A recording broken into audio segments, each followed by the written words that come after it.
Good afternoon. My name is Kevin Hogan. I'm Content Director for Tech and Learning Magazine and would like to welcome you to this afternoon's webinar, Back to School, Putting Lessons Learned from ISTE into Practice. This is our first of these sorts of webinars. It's going to be a little different than what you're used to with a number of PowerPoint presentations and maybe some Q&A. What we've tried to do is put together a collection of some of our esteemed advisors that we have throughout the year that help us put these sort of events together, as well as the type of articles we do in the magazine online, as well as at our events, our Tech and Learning Live events.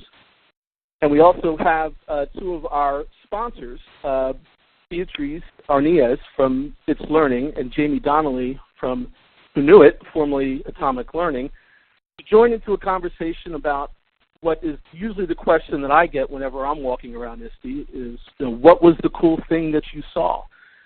What are the cool trends that you're pulling back and that are going to bring into your districts come the fall? So as we get started, I'd actually like to ask both Beatriz and Jamie to talk a little bit about why their companies participate in ISTE.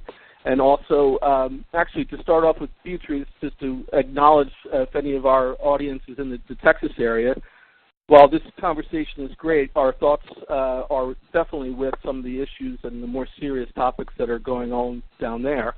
But with that, I'd like to turn it over to Beatriz for a few minutes. Thank you so much. Hello, everybody. Yes, we are thinking about Houston. This is really a very difficult time for Houston. At the end of the seminar, we're going to share a link. There is the HISD Foundation is making collections for students who have been affected.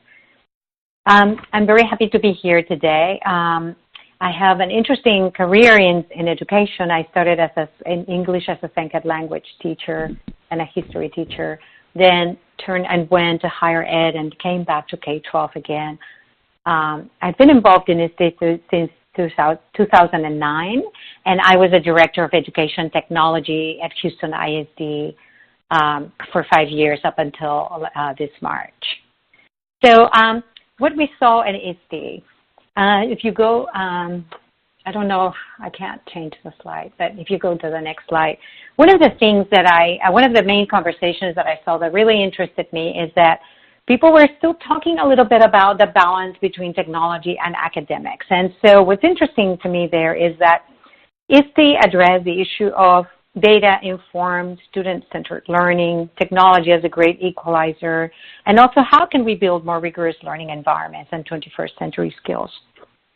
And so if you look at those topics, really, at this point, the conversation should no longer be who is in charge, because whoever needs to be in charge at the time of making decisions, that's who should be in charge. So if you think about technology is ubiquitous, the academics now are more savvy about how to use technology, so IT needs to be in constant dialogue with academics, and academics need to be in constant dialogue if they want cohesive data to inform learning. If you go to the next slide.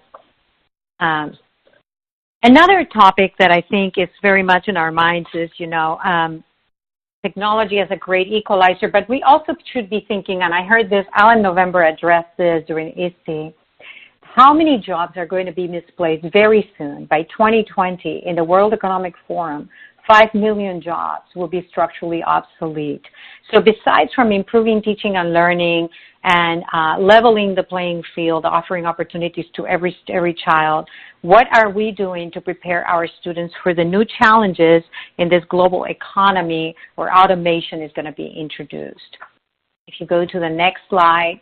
And of course, there were lots and lots of conversations about closing the gaps and technology as a great equalizer. And so technology, when we implement it, should be there to simplify automated tasks that take too much time from the teachers, so the teachers can really focus on the students.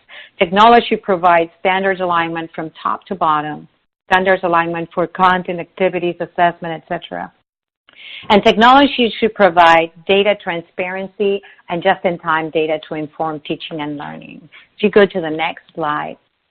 Another topic that came up a little bit, and I think not enough, is ESA, the new law that is in place.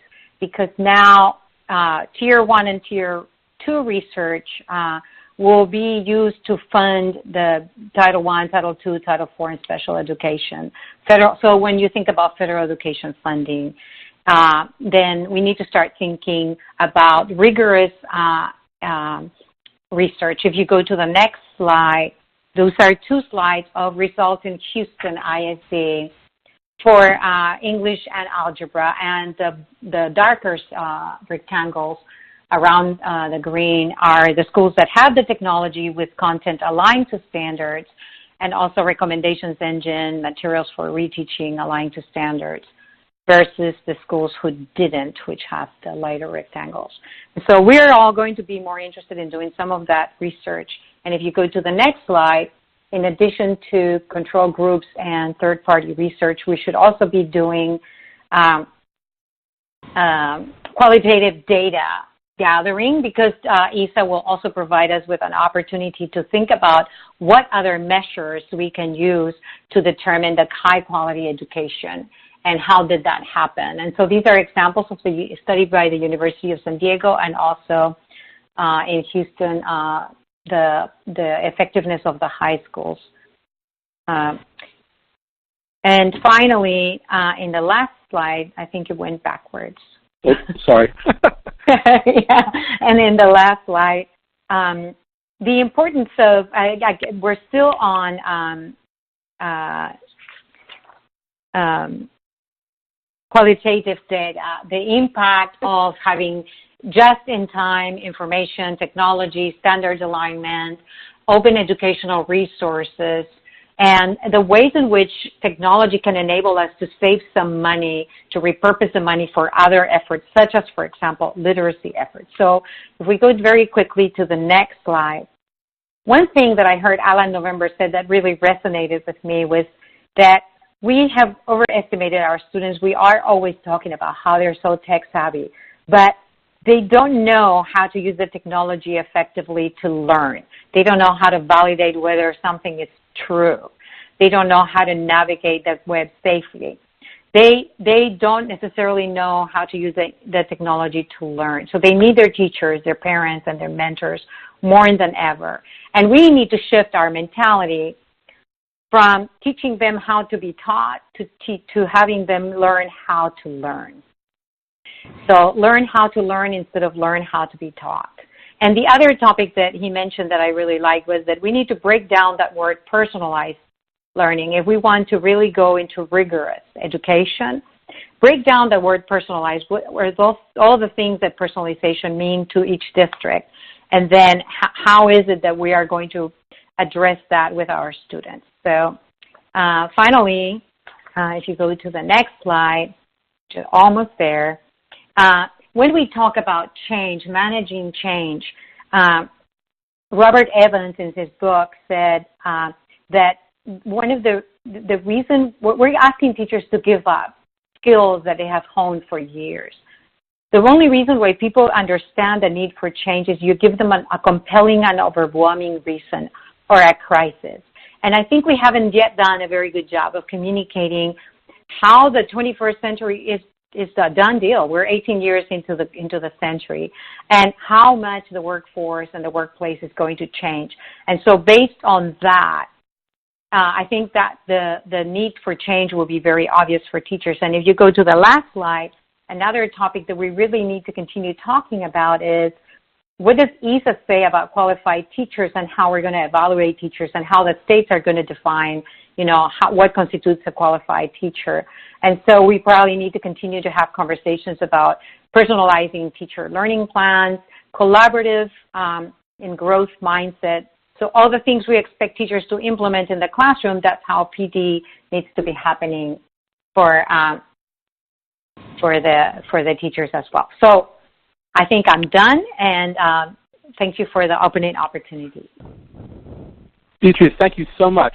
I'd like to hand it over to Jamie, and Jamie, I can still keep the controls of the slides if you wish, but could you talk a little bit about the path of your company, which has had some pretty major news this year?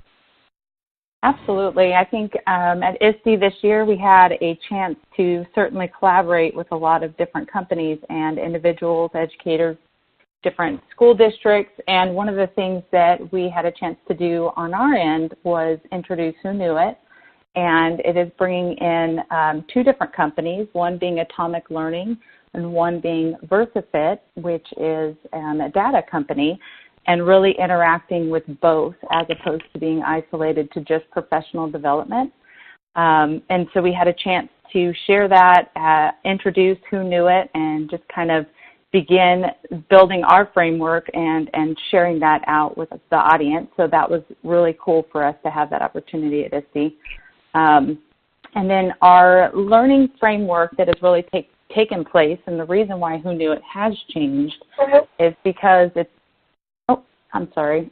we have an opportunity to be able to have interactive professional development. So providing PD is no longer just a sit and get activity. It's now integrated into what they're experiencing, so they're having a chance to learn it. So the videos that have been provided in the past are there, but they also have a chance to do an activity based upon what they just learned. And then in the Share It, they upload their activity and also prove it within being able to demonstrate their knowledge and understanding of that concept. So definitely at ISTE, we are seeing a shift taking place in our PD. It's no longer sitting back and listening, but now really actively engaging and having hands-on opportunities to learn the concept, to interact, to share, and collaborate on those concepts. Certainly why we're seeing EdCamp becoming so popular, that concept of having voice for everyone, and we're acknowledging that in the way that we do professional development as well. And then we also have with ISA, definitely this conversation is happening, and I agree that this is something that I was surprised not to see more of, and really addressing some of the things that are happening. And I think for our professional development as well as the data that we're providing now, the data solution, we're looking more of that long-term, in-depth professional learning that's ongoing, certainly personalized and data-driven, and acknowledging the fact that things are changing and that there has to be some shifts in what's happening in the way that we're presenting the learning opportunities. That's certainly what we've done with Who Knew It, and we're definitely seeing the need and hearing the need from educators at ISTE and other conferences. And last, I just want to say that we had a chance to connect with a lot of our learning ambassadors. We've really shifted to more of a partnership with educators as opposed to a separate business. And our Learning Ambassador program is about collaboration and sharing. So many of our ambassadors had a chance to share and collaborate on awesome topics and continue to do so throughout the year. So we've had a great group of folks that are doing some incredible things that we have to connect with. So thank you. Jamie, thanks so much. I'd like to, at this point, open it up to our larger conversation here. And Beatrice and Jamie, if you do something that you want to chime in, please join the conversation. But just to take it back to the top here to introduce some of our advisors.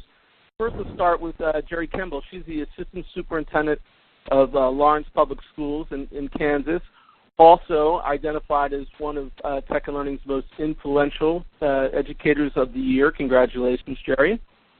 Thank you. Part of those rewards is that you get to do all these lovely webinars with us, right? It's like Miss America a little bit. You have to show up at all of our different events. My pleasure.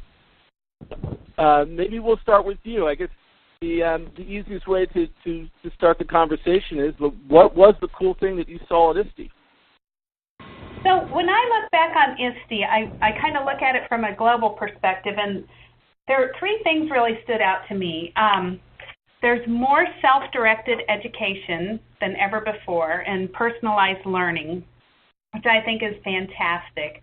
The constant communication piece, which we're always struggling with as a school district. How do we communicate with people? Now there are new modes to get that done. And then the differentiated instruction. And in particular, I was interested in some things, cool tools that you could use, for instance, for the communication seesaw.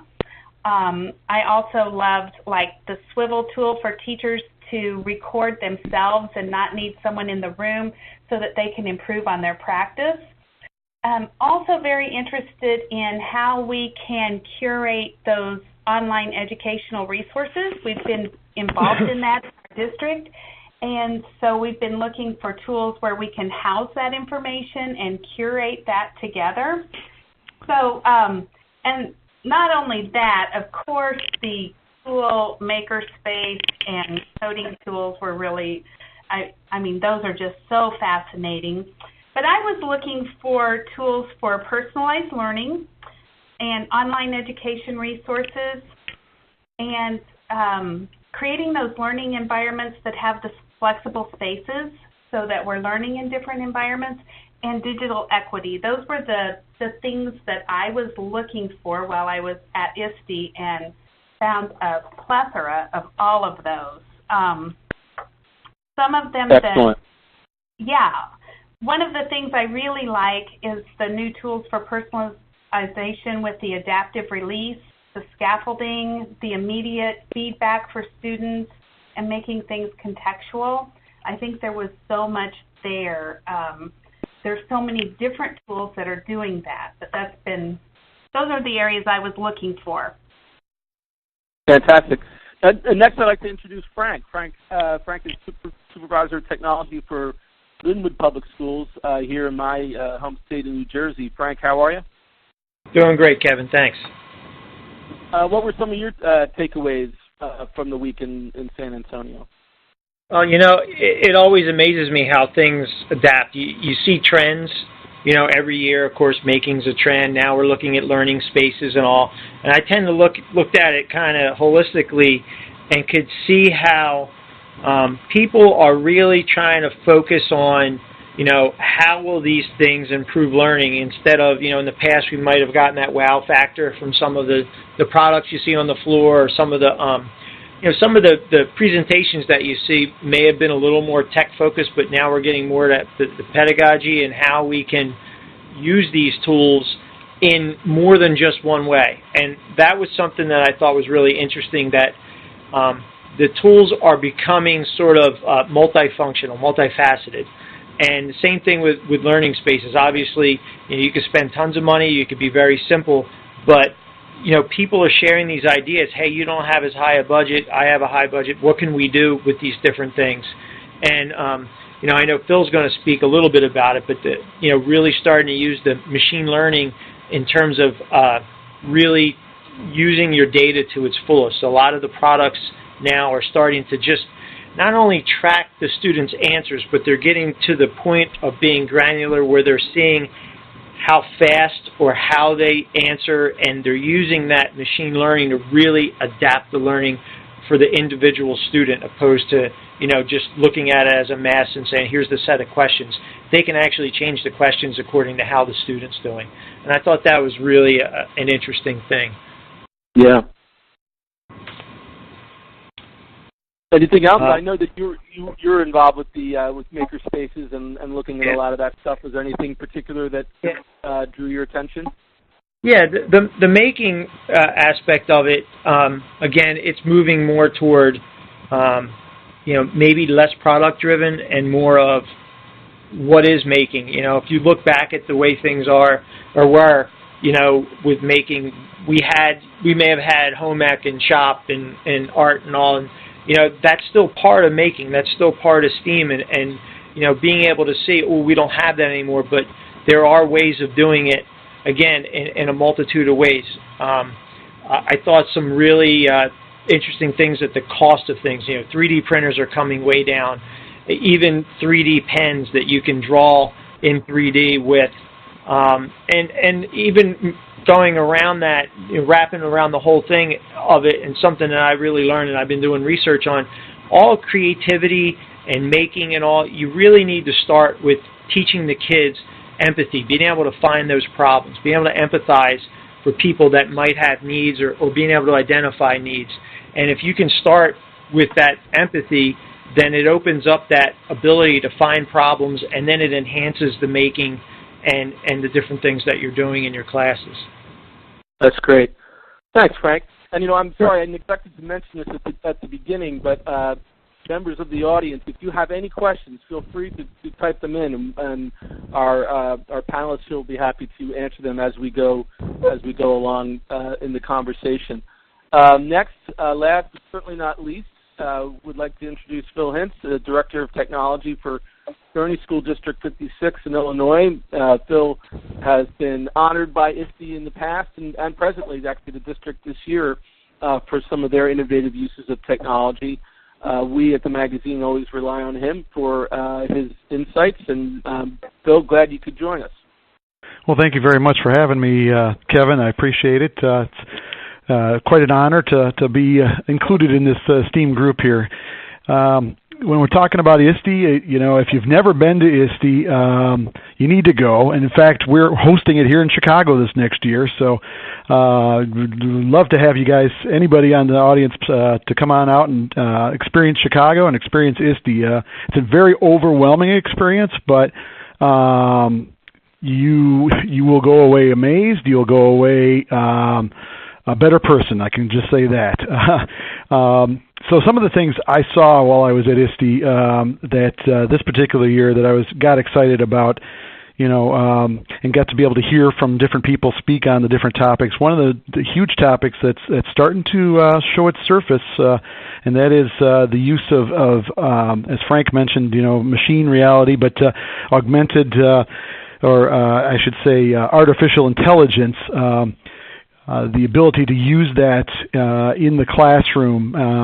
A lot of our devices have the ability to ask, like Siri, or in the case that I got to see a little bit more of, and I've experienced in not only in my own house, but in our schools now too, is Alexa, and the ability to, for those, as Frank mentioned, the cost to come down on some of those things too.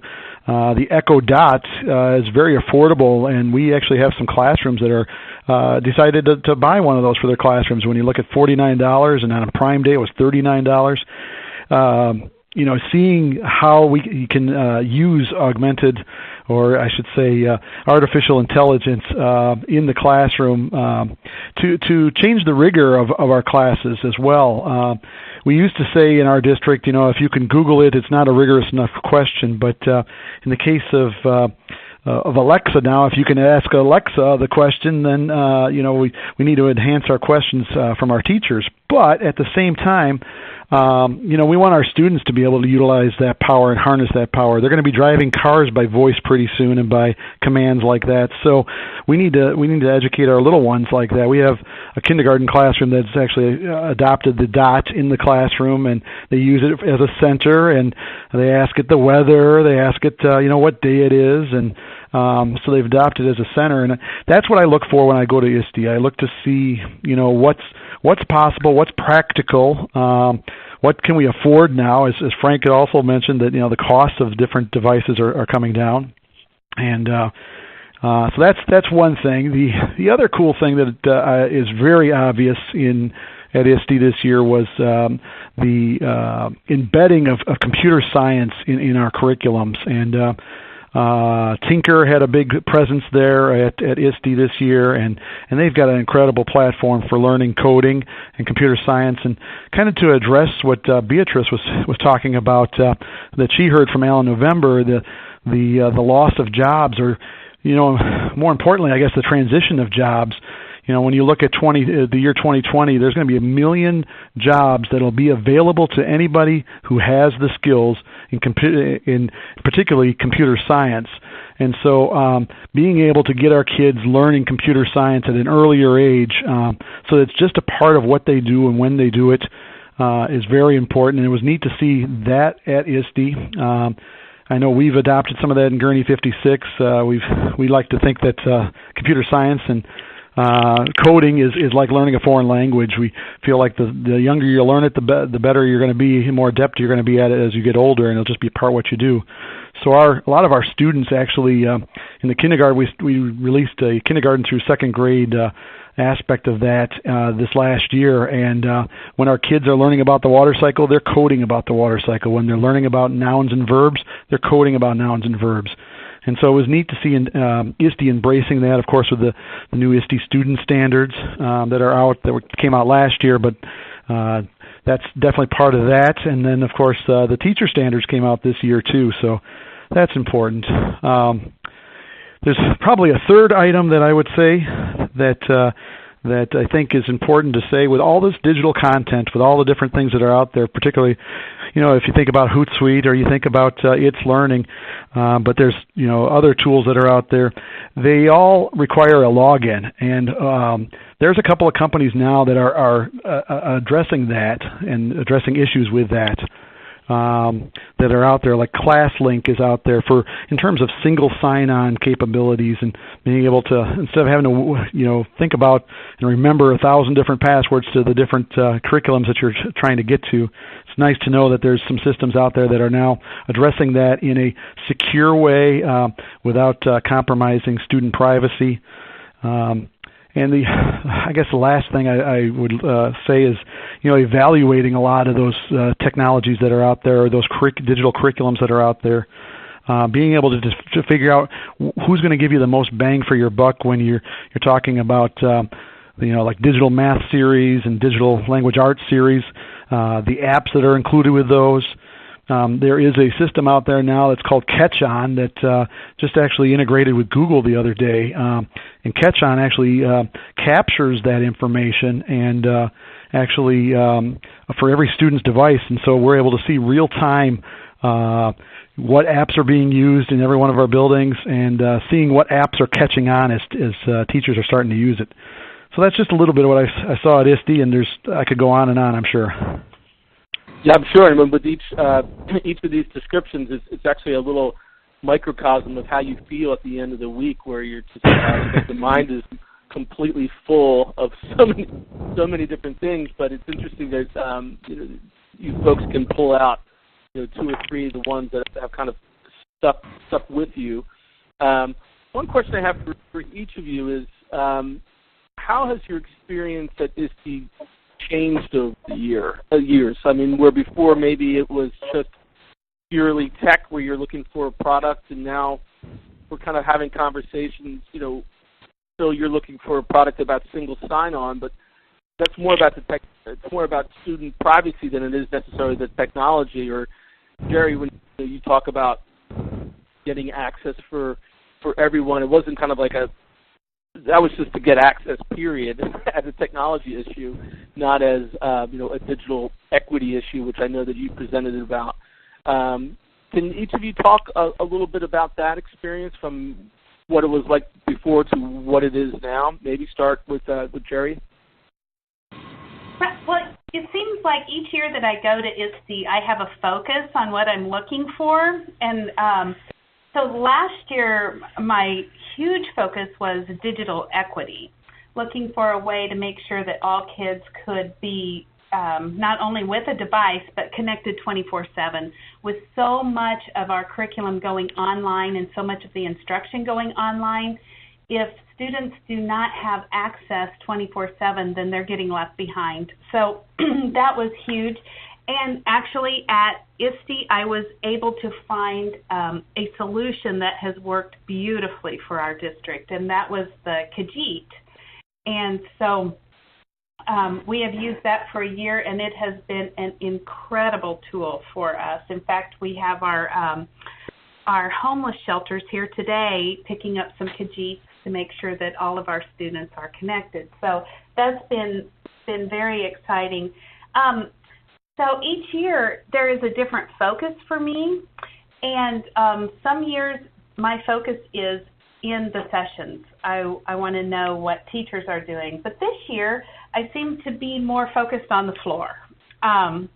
What's out there, what's happening, and then I want to know who plays well with others, because our tech department has bought many things to find a solution to one problem, but then in the end we have more problems because the solution doesn't play well with other things we have in the district. And sounds so familiar. Yes. So I've had a real focus this year on how well do you play with the other things that we have in our district. Are you a walled garden that doesn't let anyone in? Will you allow us to share and move within and without? And so that was a huge emphasis for me. And we're also in the midst of looking for a new student management system, a learning management system. And so we're wanting to find one that does work well with a lot of the tools that we already have.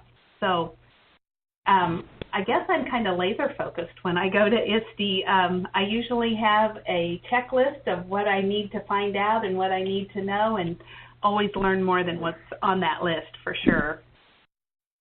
Great, thanks, Jerry. Frank, how about you? How's your experience changed over the years? Well, I got to tell you, I'm probably not as focused as Jerry. I do have some ideas in mind. I don't necessarily have a checklist when I go, but one thing that I always try to do is, being in the position that I am, I try to service all the teachers, all the subjects, and all the grade levels, as we all do. So I always have my head on a swivel when I'm out on the floor, if I'm in a session, and not just trying to pick up the teaching techniques, but also, what's that product, or what's that app you're using, or, like you talked a little bit about that single sign-on products. In a way, if you think about it, they are about learning in some ways, because if you're saving the teacher time, you're now giving them more time to teach. So when we take those single sign-on products, like that was something I saw this year. I thought, oh man, I could bring this back. And, the one product that we looked at is ClassLink, is they allowed for the little guys to be able to sign in with a QR card that we could print out, or facial recognition. So just think, if you have a kid that has to sign in to all these different products in kindergarten or first grade, it could become cumbersome. And now we could just say, put your face in front of the camera, or hold up your QR code, and you're securely logged in. The teacher may have gained back, 10 minutes of teaching time. So something like that, I think about that. Technology is great, but in some ways, how can we make it better for them so they get more teaching time back and more quality teaching time as well? So I think that, looking at it from that perspective, like, yes, that's the techie part, but, that techie part can save my teachers some time and get some more teaching time in there as well. And still, looking at the privacy and whatnot that we have to. And like you spoke about before in the presentation, really teaching the kids how to learn with the technology. That's something that I'm always looking for, because, the kids say, I could use a computer, but you know what? Can you use it to really learn? And, something I look at also when we get new teachers in, do you really know how to teach with that technology? So if there's anything that I could find there that improves them, whether a training or a product that can make it better for them, that I can come back and turnkey, that's something I'm always looking for. Right. How about you, Phil? What can you go back to? What was your first? You were probably at NECC before ISTE, right? That was a long time ago, for Kevin. But yes, that was the last time it was in Chicago, by the way. But yeah, I've been coming for a long time, and it's interesting. It used to be. Oops, can you hear? Yep. Okay, good. It used to be that you were looking at hardware and connectivity back in the day. Just trying to get schools connected to the internet, let alone speeds and what have you. And then what hardware were you using? What kind of computers were you using? And then through the time, it's shifted to personalized devices, and that's been pretty neat to see that course. It's also, I think the transition I've seen more of is it's gone kind of away from the devices and more to the pedagogy and how do you use the devices. In some cases in the past, it's been, which is the better brand? Is it Microsoft? Is it Apple? Is it Google? Who's the leader here? And then of those brands, who's the sub leader in terms of actual branding of different computers and different devices? And now it's you know what? As long as you have a device, let's get it connected, and let's learn how we can leverage the most we can in every classroom from whatever tool we have available to us. And I think a big factor, and I'd be remiss without saying, is E-rate has played a very, very important part in connectivity and our ability. And I would boister to say that we need to continue with E-rate. It helps schools to get connected. There are still schools that aren't connected, and there are still students obviously that are not connected. Jerry brought up a great point with Khajiit. We use Khajiit as well. Love it, and it's bridged the digital divide for our students immensely. But there's still a lot of work that needs to be done there for all students to take advantage of the opportunities that they have. And so I've seen things go, over the course of the decade or the almost 17 years now since then. So great, thanks, Phil. Let me ask you, all of you guys, this question about when we lead up to our coverage of ISTE, and during ISTE now we have our Tech and Learning Live channel, which is also sponsored by It's Learning and Who Knew It, where people who aren't able to attend the event, we kind of feel it's our responsibility to help them feel that they could be there as much as possible. And then, of course, with our coverage after the event of everything that we've seen, would you have advice to our readers who would want to attend next year, some techniques maybe that they could show to their superintendent or to their board, why to cost justify taking this sort of trip? I could answer your question, Kevin.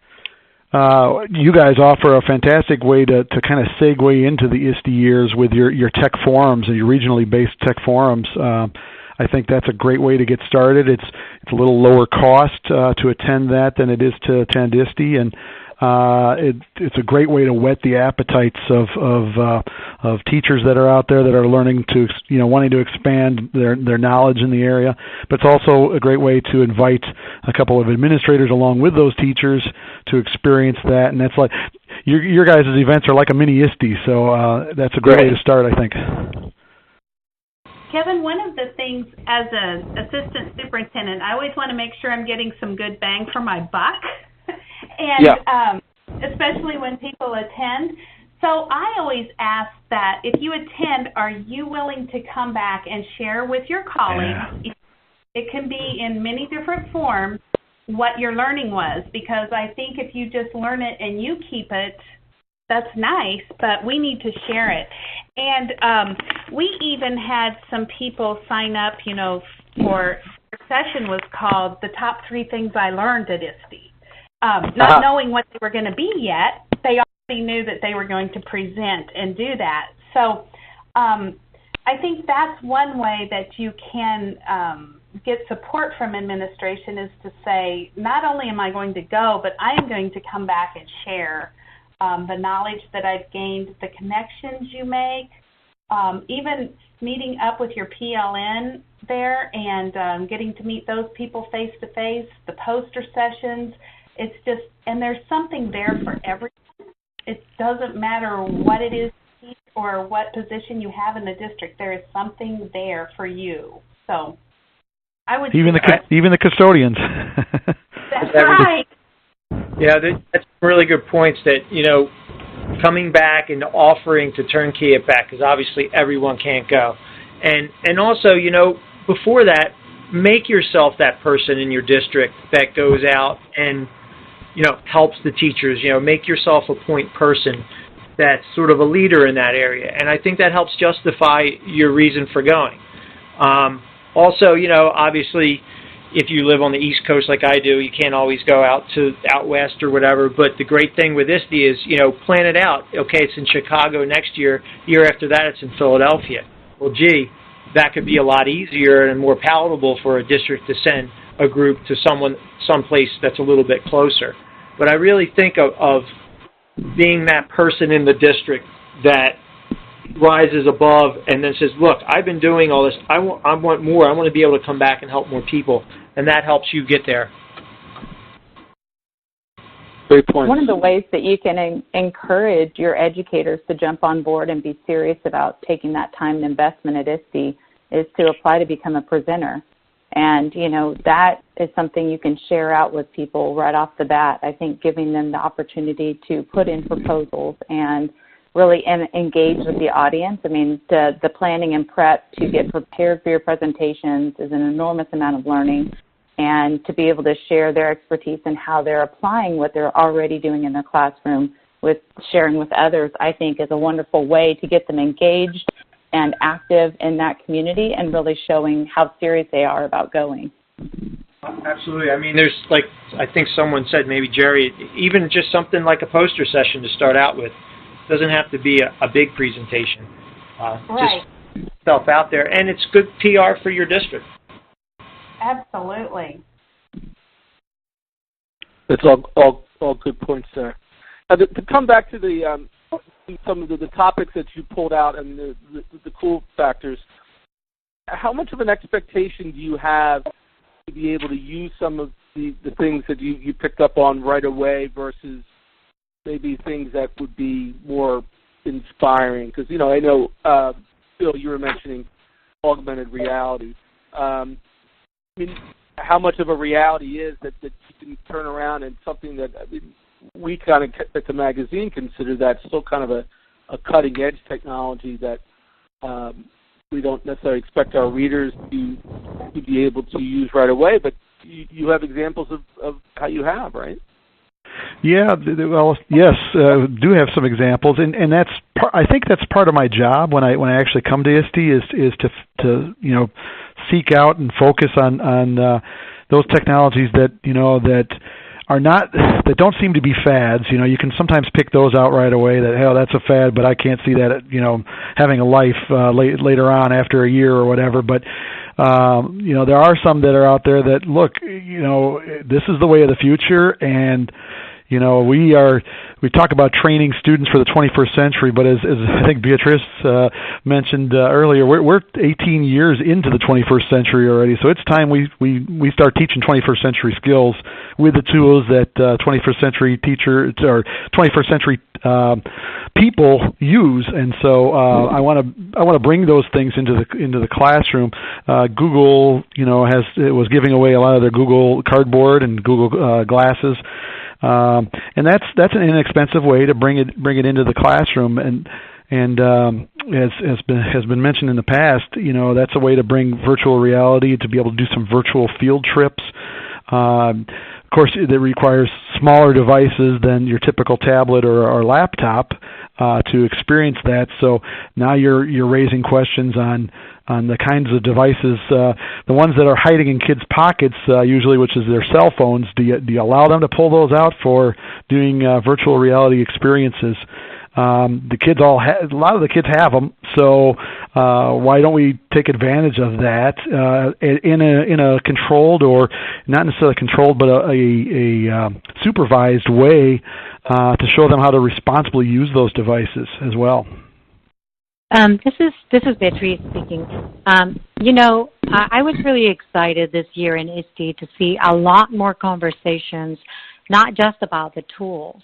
I think we're finally, you know, instead of just talking about tools or just talking about pedagogy, I heard a lot of conversations where we were talking about all the pedagogical and the strategies that are enabled by technology. So the conversation is no longer about the technology or about the pedagogy. Instead, we talk about data-informed decisions and what are the technologies that help us do that.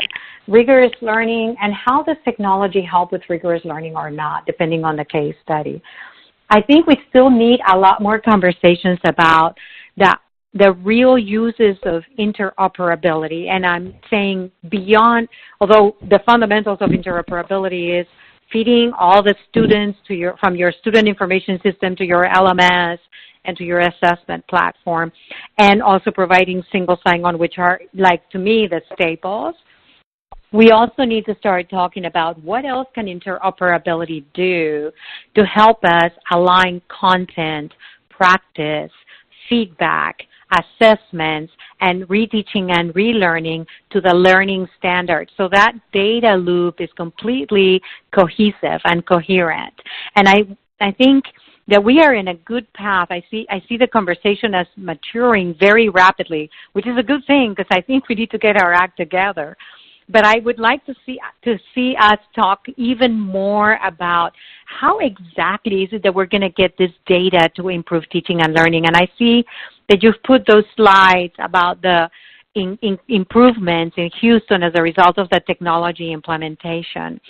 I know these look like they're still difficult. They're still not like great results. There's still a lot of work to do. In the English language, there is a lot more better outcomes than in the algebra. But significantly, every single high school in every group, there was an improvement of percentage of students who passed the course at the end of the year. And this is because of the access, 24/7 access to technology, increased autonomy, increased engagement, and access to high-quality content, very important, aligned to standards, with master courses designed by the central office. So the central office is the servant leader to the leadership of the principals to support the teachers, you know. So I'm really excited about the way the conversations in K-12 are going. I want to know what else my colleagues think about this. Beatrice, I'd like to add on to the data-informed decisions because I saw something this year that I hadn't seen before. And I don't know if it's just Kansas, but we're talking a lot about soft skills. We're talking a lot about those employability skills. And we're also talking a lot about mental health. And I was seeing technology that was informing teachers about things going on with students such as mental health, some soft skills, and then helping to trigger some interventions to help those students to get them on track. I hadn't seen that soft skills piece in technology before, and I was very intrigued with that. So I think that that's an area that most educators don't have a lot of tools for, the mental health and the character and discipline, and would like more tools. So I'm glad to see this is an emergent new technology for us. I think that's a great point, Jerry, because, you know, as I stated earlier, empathy, I see as a soft skill that's very important that can drive innovation, not just in the classroom, but everywhere. And I think it was Alan November, I heard him speak once, and he talked about Fortune 500 company CEOs that he spoke to, and he said, you know, what's some of the big skills that you want to see? And he says he wants creative people, but they also want empathetic people. And even a big company like Google, they talk about smart creatives. So that creativity, again, leads back to empathizing and having some of the soft skills to be able to talk with people and not just be focused on, you know, the job in front of you or the technology in front of you, but looking inside of it. Absolutely.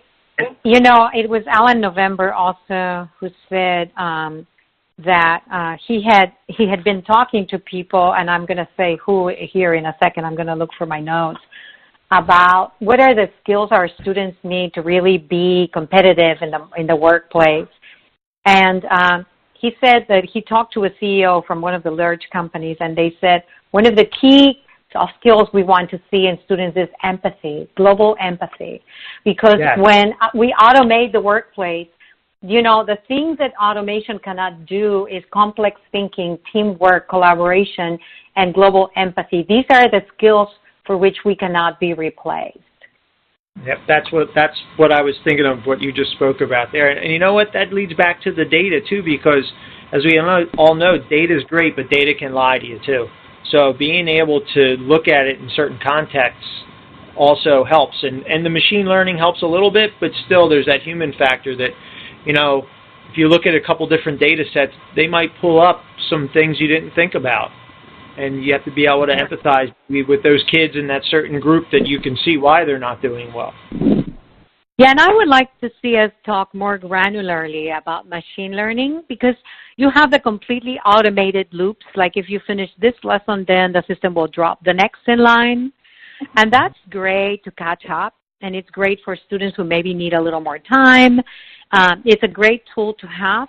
But I would also like for us to talk and make a difference between those automated loops and truly adaptive technology, or technology that can be modified and customized manually, and make a difference between one and the other. They have different uses and purposes. I don't know what you guys think. Yeah, I have to agree. There's good and there's, like I said, bad. The automation is great, but I still think it comes down in the very end of the human level. I mean, what you're seeing in data and maybe what the teacher's seeing in the classroom might not match up. And right, and true customization is not just, okay, you finished this particular lesson, let's drop the next one in line. That's helpful to catch up, right? But true customization is taking into account student preferences, learning modes, different pacing, all kinds of things. So I wish we would stop just talking about the automated loops and kind of maybe provide even a language for all the different kinds of mechanisms that allow us to facilitate diverse methods for teaching and learning. At some level, differentiate, right? Yeah, that is an interesting point, Beatrice. So I'll date myself when I started going to NECC.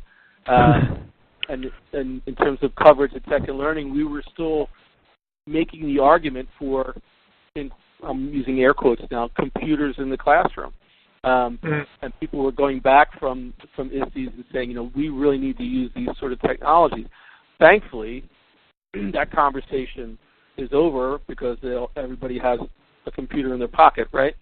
But when you talk about data, I think there is still a bit of a resistance. And when you see companies like InBloom that came and left very quickly because some of the hesitations of the use of data. Let me ask the panelists here, how do you address that message in your district so that data isn't a boogeyman?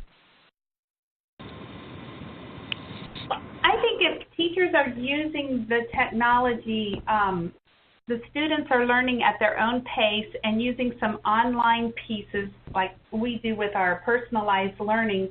Our teachers report that the first thing it gives them is more time with their students so that they can work with them more one-to-one, which I did not see that coming.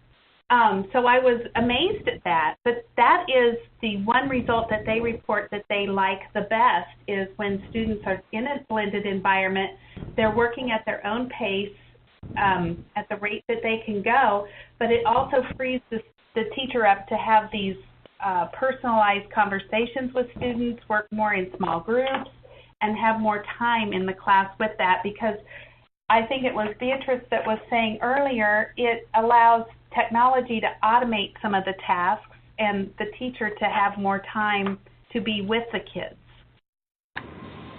I saw the same thing. Go ahead.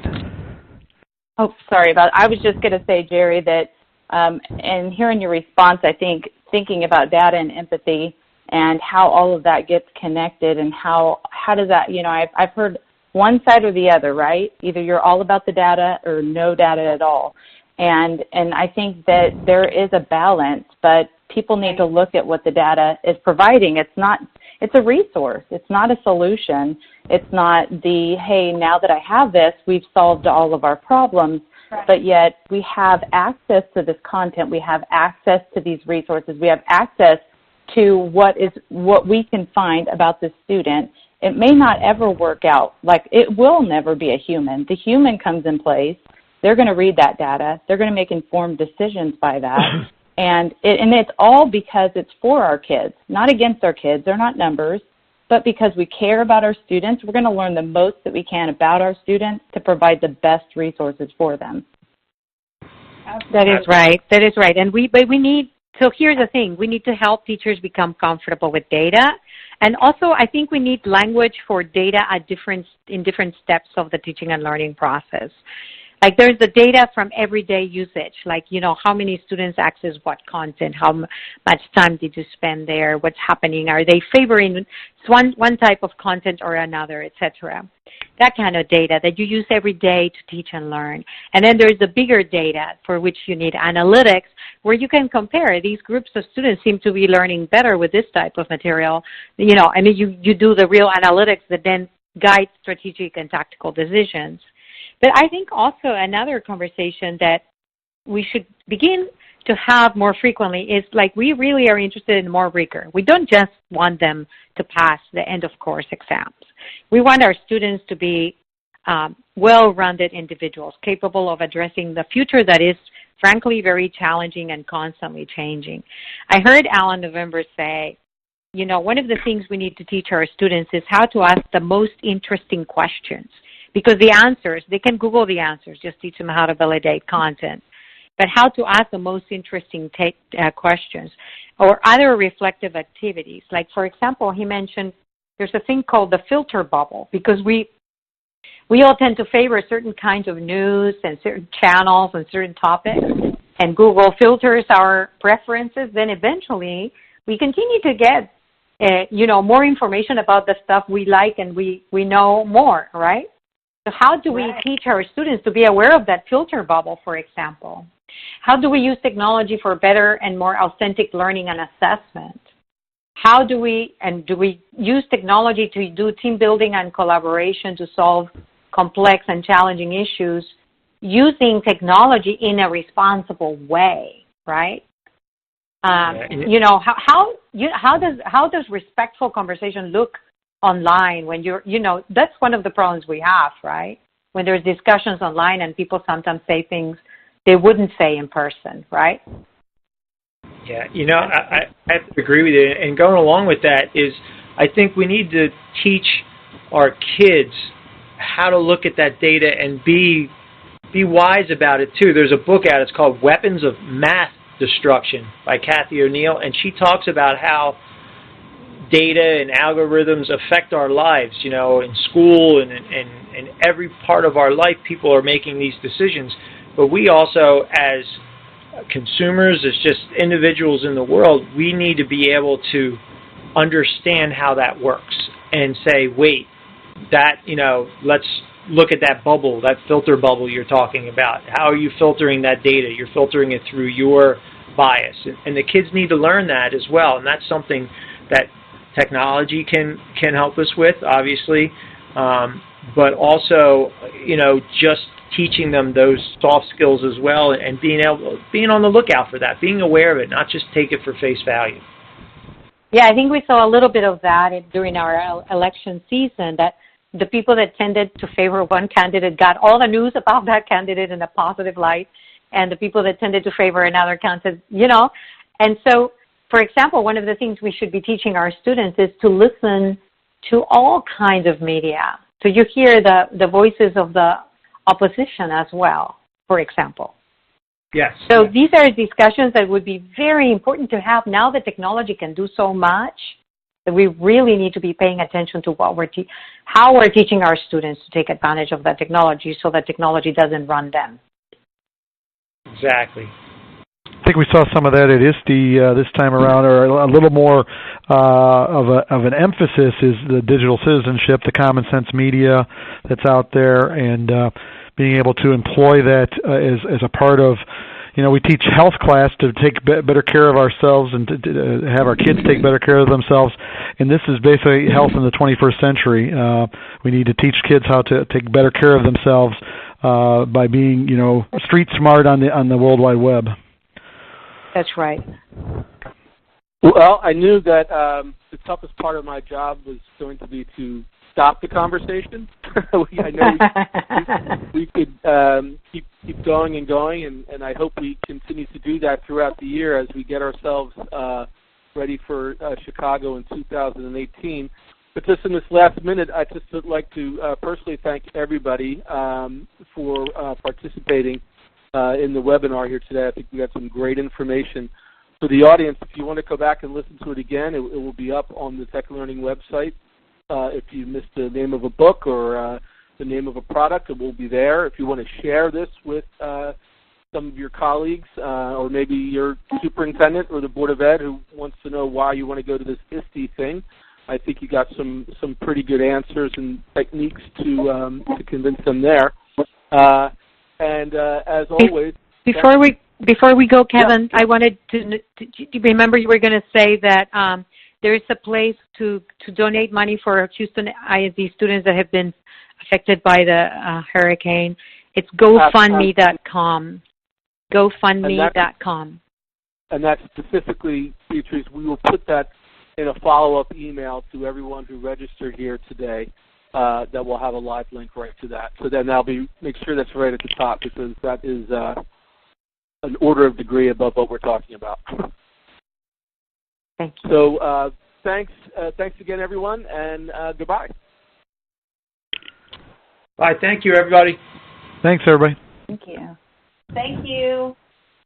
Thank you.